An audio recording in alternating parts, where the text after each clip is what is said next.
And Richard, how do laptops and smartphones affect our sleep? Well, they give off light which is towards the blue end of the spectrum.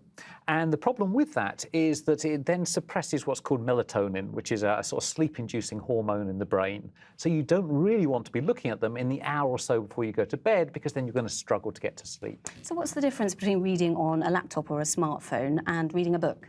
Well, basically the blue light. Because they're backlit, you're getting huge amounts of this, where if you're just reading a normal book on low light, it's basically much better for you.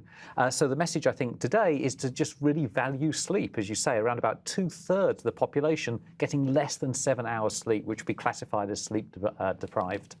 And that doesn't only just affect the quality of our sleep, does it? But it can interfere with our dreams too.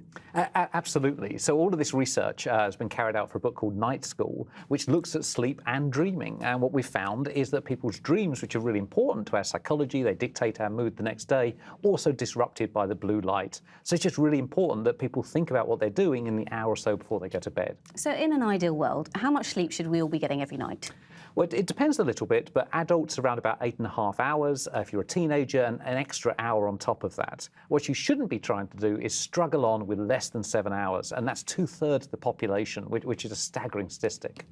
And if you don't get enough sleep, we can all become a little bit grumpy, but it can damage our health as well, can't it? Oh, absolutely. So sleep deprivation, it upsets our psychology, it upsets our mood, upsets our relationships. More importantly, over the long haul, also increases some types of cancer and also heart disease. So it's really important that people take sleep seriously. Really important. And have you got any top tips for how we can sleep better?